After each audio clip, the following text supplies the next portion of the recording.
Hi, my name's Allia. I feel old. I feel old. Hey y'all, got the kids in the studio today. But this episode's coming out a little late. Had a lot going on. Got 4 kids now. Got my hands full. But better late than never, right?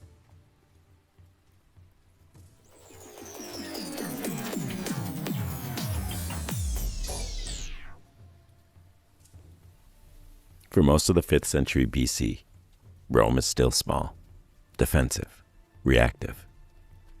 20 kilometers north sits Veii. Rich, Etruscan, powerful, older than Rome, a cultural heavyweight. And the two cities have hated each other for generations.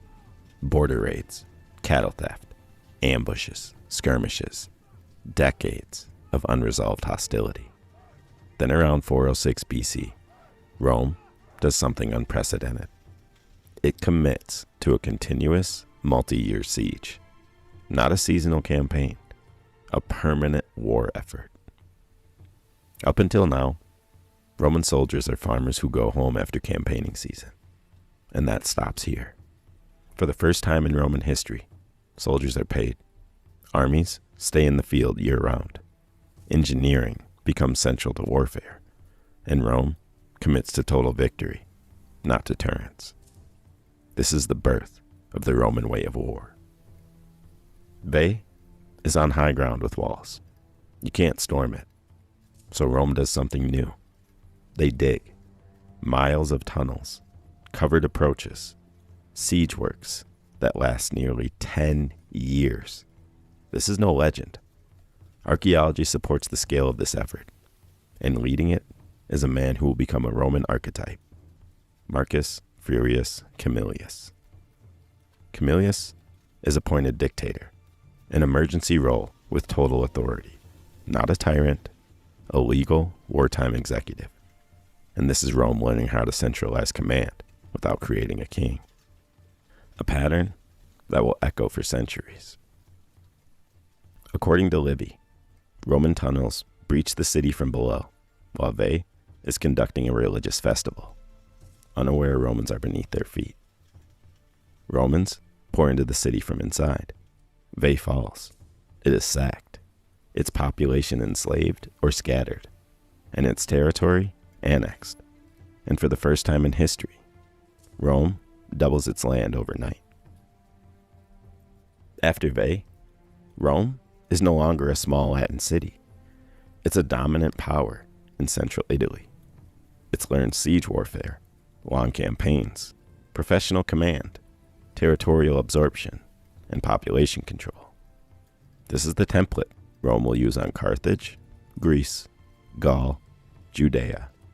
Hell, everywhere. Veii is the prototype for empire. Before Veii, Rome fights to survive.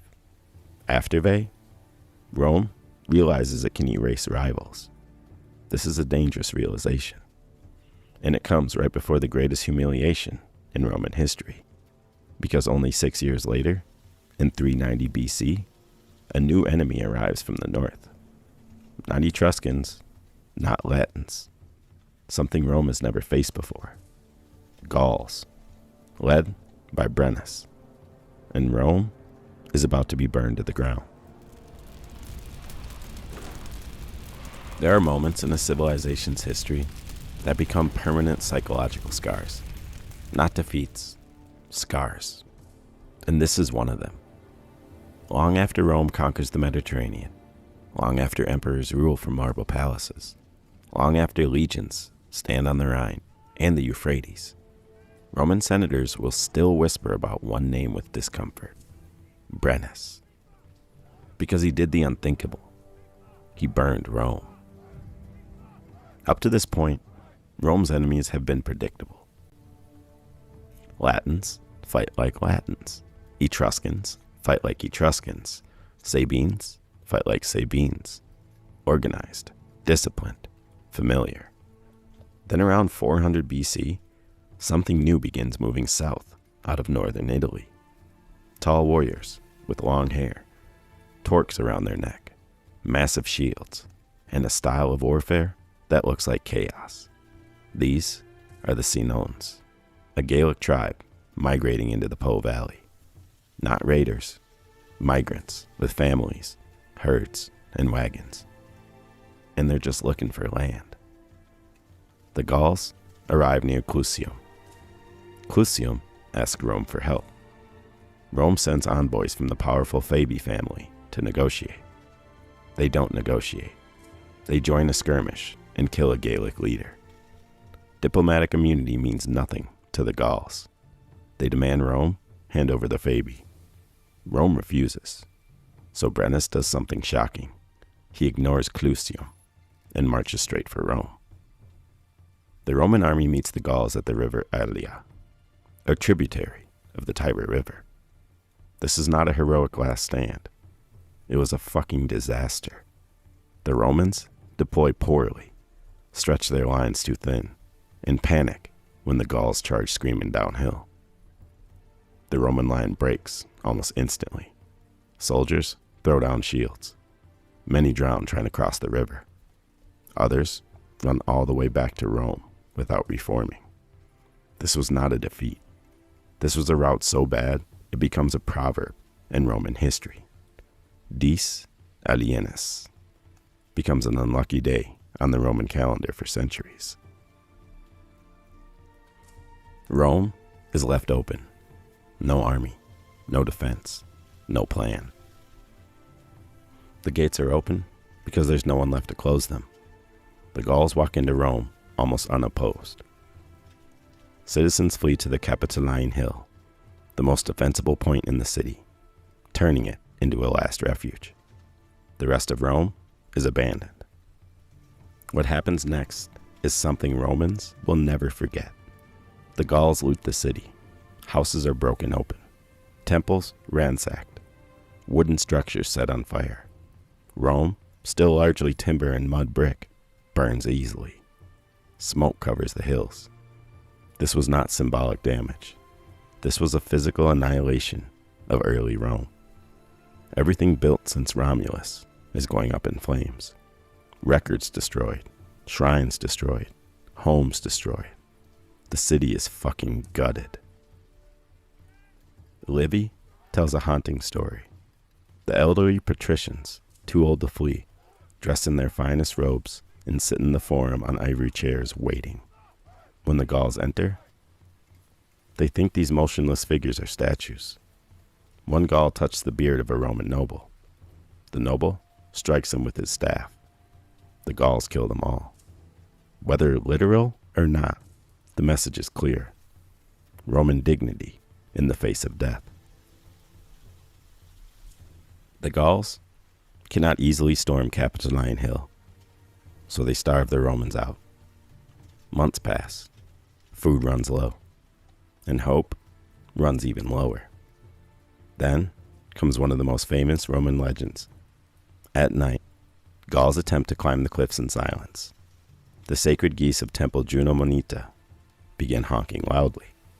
A Roman named Marcus Manlius Capitolinus wakes and pushes the first Gauls off the cliff. The assault fails.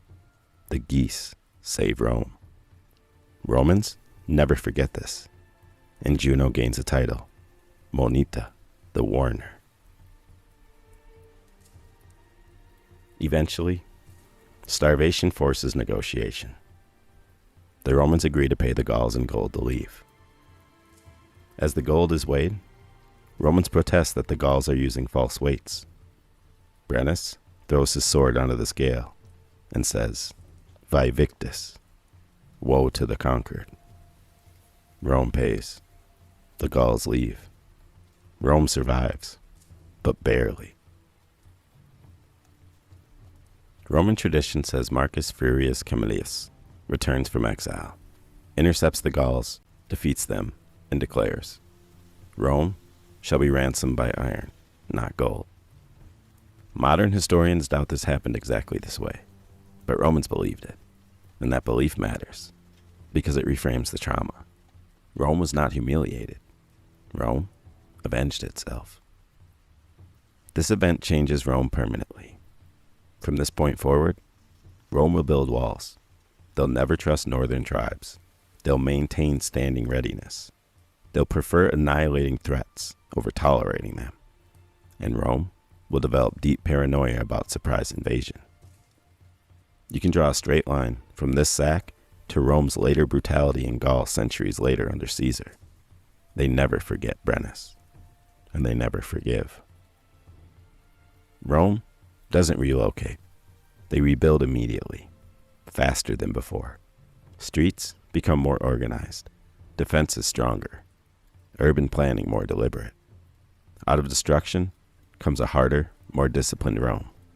The wooden village is gone. The fortified city begins. And why is this one of the most important events in Roman history? Because Rome learns two lessons at once. It can conquer cities like Veii, and it can be destroyed like Veii. That combination is lethal. It creates a civilization obsessed with preemptive dominance. Never again will Rome wait for enemies to arrive at its gates. From now on, Rome goes to them first. 400 years later, Roman writers still reference this sack. 800 years later, they still commemorate the day. The fear never leaves the culture. Rome will become an empire built on a single unspoken rule: never be vulnerable again. And that rule is born here, in fire, in smoke, in the screams of a city that refused to die. After the sack, Rome doesn't pause for long. Ash is still in the streets. The timber is still burnt. Families are rebuilding homes with whatever survived the fire. But something has changed in how Rome thinks. Before Brennus, Rome reacted to threats. After Brennus, Rome begins removing them. Not raiding them, not deterring them. Removing them from the map as independent actors. This is where Rome stops being a city that wins wars and becomes a state that builds a network of control. And the laboratory for this new system is a war most casual historians skim past: the Latin War. The Latins are not foreigners. They're cousins. They speak related dialects, worship similar gods, intermarry, share festivals. For generations, Rome and the Latin cities are part of a loose defensive alliance called the Latin League. They fight side by side against common enemies like the Volsci and the Aequi. But after the sack, the balance of power is different. Rome rebuilds faster than everyone else. Rome's army reforms faster. Rome's population recovers faster. And the Latin cities begin to fear the same thing Veii once feared. Rome is becoming too strong. Around 340 BC, the Latin cities approach Rome with a demand that sounds reasonable on the surface. They want equal representation in Roman government, half the Senate, one consul from Latium, one from Rome, a merger of equals. Rome refuses, because Rome does not see this as a partnership. Rome sees this as a dilution, and war begins. One of the earliest major clashes of the Latin War happens near the slopes of Mount Vesuvius. 2 Roman consuls command the army: Titus, Manlius, Torquatus, and Publius Decius Mus. And here Rome demonstrates 2 values that will define it forever: discipline and ritualized self-sacrifice. Before battle, Manlius gives a strict order: no soldier is to engage the enemy without command. His own son sees the Latin champion riding close to the lines, taunting. The son rides out, kills the champion, and returns proudly with the spoils. The army cheers. Manlius does not. He has his son executed in front of the army for disobeying orders. This is not cruelty. This is messaging. In Rome, discipline is more important than glory. The army is not a collection of heroes. It is a machine. In the same campaign, the Roman line begins to falter. The other consul, Decius Mus, performs an ancient ritual called the devotio. He dedicates himself to the gods of the underworld and rides directly into the enemy ranks to die. A deliberate religious suicide meant to buy victory. The Romans surge forward after witnessing this. They win. Whether embellished or not, this becomes core Roman identity. Victory through discipline and sacrifice. Rome wins the war, but what happens after is far more important than the fighting. Rome doesn't destroy the Latin cities, it absorbs them. Each city is given a different status. Some receive full Roman citizenship. Some receive partial citizenship without voting rights. Some remain allies but must provide troops, and some are colonized by Roman settlers. This is new. This is brilliant. This is the Roman system. Most ancient powers conquer and enslave. Rome conquers and incorporates. Defeated enemies become future Roman soldiers, future Roman citizens, future Romans. Rome is no longer expanding territory. It is expanding itself. After the war, Rome begins planting colonies across Latium. Small Roman populations in strategic towns. They build roads to connect them. Not trade roads, military roads, fast troop movement, reliable communication, control.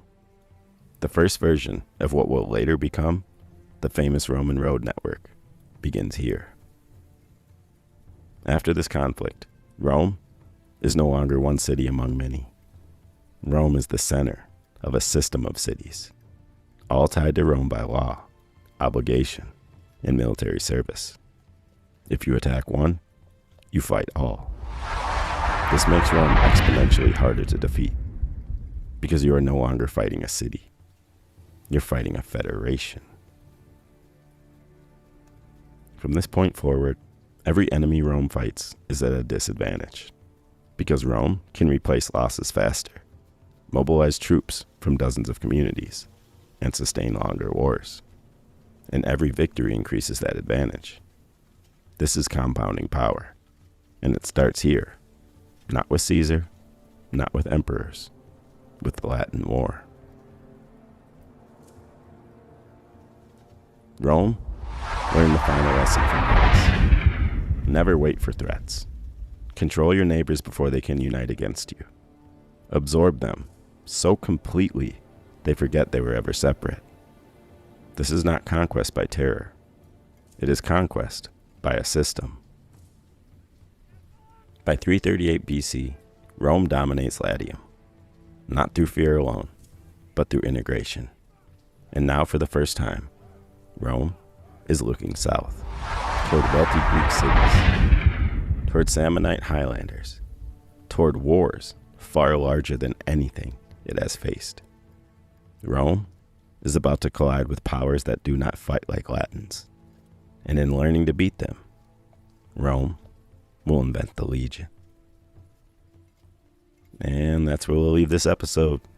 Stay tuned for the next one. And fuck ice.